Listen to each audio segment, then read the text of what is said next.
This episode of Fireside Unsolved is brought to you by Tony Wright, author of Things Aren't Right, The Disappearance of the Yuba County Five. If you're captivated by tonight's mystery and want to dive even deeper into this unsolved case, we definitely recommend getting Tony's book. You can find it on Amazon by simply following the link in the description below, or by clicking this box at the top right of your screen. The Yuba County Five is a name forever tied to one of the most unexplained and haunting mysteries in American history. In February 1978, five friends from Yuba City, California, set out for what should have been an ordinary night together at a basketball game. It wasn't until months later that the remains of four of the men were discovered, scattered deep within the wilderness. The fifth man was never found, his fate still unknown to this day. On this episode, we'll explore what may have happened to the Yuba County Five, and how a simple night out became a chilling story of survival and the continued search for truth. Welcome back to Fireside Unsolved, Episode 101, The Yuba County Five Mystery.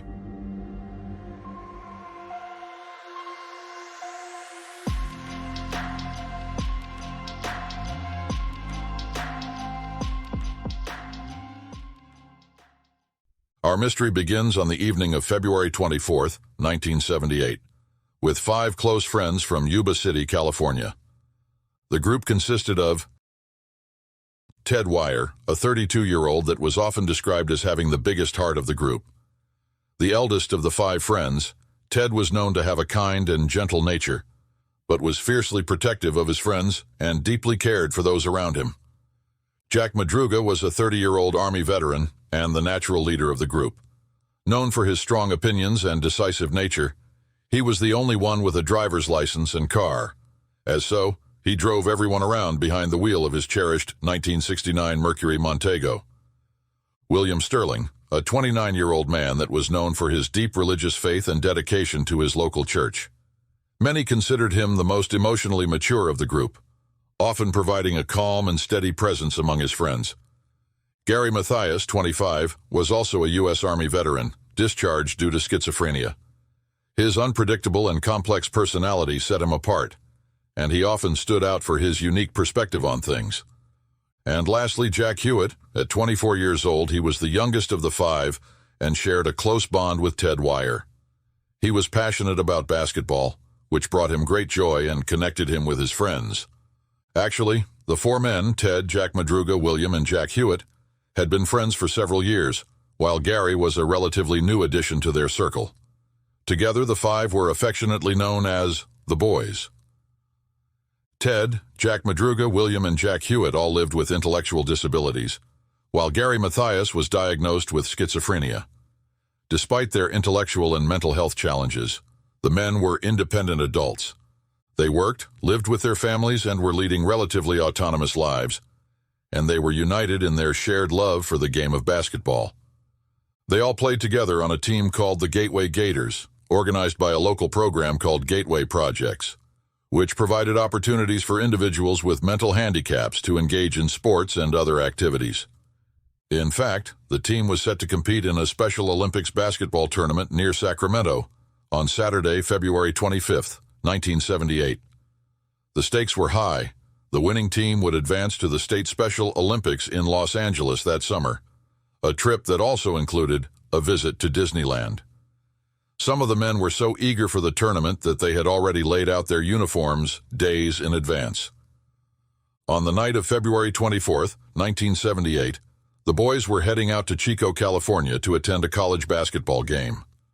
Their favorite college basketball team, UC Davis, was playing an away game at Chico State University, and the five friends thought this might have been their last chance to see their beloved UC Davis basketball team play that season. Even with the excitement of their own basketball tournament the following day, the group decided it was worth staying up later than usual. Sometime around 6 p.m. on the evening of February 24th, 1978, the five friends piled into Jack Madruga's Pride and Joy, a 1969 light blue, two-door Mercury Montego, and left Yuba City for Chico State University in Chico, California. The journey was a straightforward 50-mile drive, and the group had made this trip before without any issues. After the game, the group stopped at a local convenience store where they purchased snacks, Hostess pies, candy bars, and soft drinks. This would be the last confirmed sighting of the 5 men. As the hours passed with no sign of the boys, their parents stayed up all night, consumed with worry. Some called each other, seeking any updates on their son's whereabouts. On Saturday, February 25th, family and friends launched a frantic search across Chico and Yuba County, California, and the highways and roads between. By 8 p.m. that evening, Jack Madruga's mother had reported them missing to the Yuba County Sheriff's Department. Days of uncertainty stretched on until Tuesday, February 28th, when a forest ranger discovered Jack Madruga's car on a snow-covered road near Oroville, more than 60 miles from Chico and in the completely wrong direction of their expected route back to Yuba City. Despite being abandoned, the vehicle showed no signs of being stuck or disabled. Inside, authorities found snack wrappers and maps, but no clues about the men's whereabouts. The car had a quarter tank of gas left, but the keys were missing, adding to the growing mystery of their disappearance. The discovery of the abandoned car triggered a massive search and rescue operation, set against the backdrop of record snowfall in the region. The Yuba County Sheriff's Department theorized that after 11 p.m., the car likely became stuck on a remote, snow-covered road in the Plumas National Forest in the Sierra Nevada mountains. According to this theory, the men may have been stranded, waiting for a tow truck or help from a passing motorist. But why would the men leave the safety of the vehicle and disappear into the frigid darkness of an unforgiving land? Temperatures in the forest plummeted well below freezing on the night the men disappeared, with snowdrifts reaching 10 to 12 feet in some areas. Alerts were dispatched to law enforcement agencies from Sacramento all the way to the Oregon state line, but no leads emerged. Despite the extensive efforts, no trace of the men was found. What confounded investigators was the fact that Madruga, an experienced driver, was known to dislike cold weather and unfamiliar terrain. It remained a mystery why he would have ventured so far off course into the mountains. Moreover, the road was treacherous and steep, ascending into the high country of the Sierra Nevada. This was not a route the men would have likely chosen on their own, especially not at night and in winter conditions. Possibly what was strangest of all was that the car was in working order and had no signs of damage. The police found that the Montego's underside had no dents or gouges, suggesting it had been driven carefully over the rough road and snow to where they found the car. Months went by with no major breakthroughs until June 4, 1978, when a group of motorcyclists stumbled upon a Forest Service trailer at a remote campsite, about 19 miles from where Jack Madruga's car had been abandoned. Inside the trailer, they found the emaciated body of Ted Wire lying on a bed covered with sheets.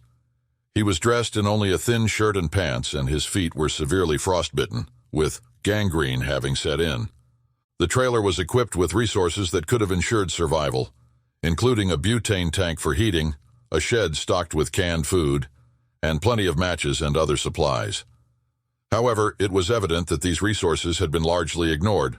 Some food had been consumed, but many cans remained unopened despite the presence of can openers. Ted Wire's body indicated he had lost between 80 to 100 pounds before his death.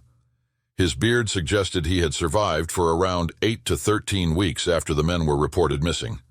Strangely, blankets and other materials in the trailer were unused, and the butane tank had never been turned on. This pointed to a troubling fact. The men, well, at least Ted, had not utilized the available resources to aid their survival. The search in the area intensified following the discovery of Ted's body. Soon after, 2 more bodies were found, Madruga and Sterling, located about 12 miles from the abandoned car and 5 miles from the trailer. Both men appeared to have died from hypothermia, and their remains were partially consumed by animals. 2 days later, Jack Hewitt's body was found even closer to the trailer. He had apparently fallen into a stream bed and was found still holding onto his watch. Like the others, he likely died from exposure. His father later speculated that Jack may have been trying to reach the trailer for help, or possibly returning to the car when he met his end. The 5th man, Gary Mathias, was never found. Investigators believe he might have left the trailer and attempted to find help, but his body has never been discovered. This puzzling case left both the community and investigators with more questions than answers. Several theories emerged to explain the mysterious circumstances surrounding the men's deaths. One theory suggests that Gary Mathias, who had a history of psychiatric issues, might have suffered a mental breakdown, leading him and the others into the wilderness. However, his family and doctors maintained that he was stable and consistently took his medication. Another theory posits that there may have been an altercation or threat at the basketball game, causing the men to drive erratically. Alternatively, some speculate they might have encountered a mysterious individual or group on the road, forcing them to flee. A more straightforward explanation is that the men got lost while attempting a shortcut home, becoming disoriented in the mountains. However, this theory fails to account for why they ventured so far into the forest or why they neglected to use the survival supplies available in the trailer. Given the men's disabilities, some suggest they might have been confused or frightened by some still unknown factor, leading them to act irrationally. The presence of unused blankets, unopened cans of food, and an unlit fire hints at a possible misunderstanding of their dire situation. It's also possible that the group splintered under the stress, with some members remaining in the trailer, while others attempted to find help. Wire's extended survival suggests that at least some of the men tried to stay alive for as long as possible. Many aspects of the Yuba County 5 case remain mysterious and frustratingly unresolved. Why were they on that road? Why didn't they use the trailer's resources? What happened to Gary Mathias? Why did they leave the car? The story of the Yuba County 5 is a chilling reminder that some mysteries are still beyond our understanding. And in some cases, no matter how much time passes, answers still lie beyond our grasp. The unanswered questions surrounding the disappearance of these 5 friends have left a void, and in the absence of definitive answers, that void has been filled with theories that range from the plausible to the deeply speculative. Despite countless investigations and decades of speculation, what actually happened to the boys on that night in February 1978 remains a mystery.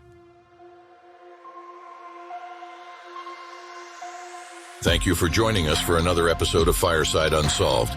If you haven't already, please like and subscribe to help the channel grow. Until next time, take it easy and be easy, you filthy bastards.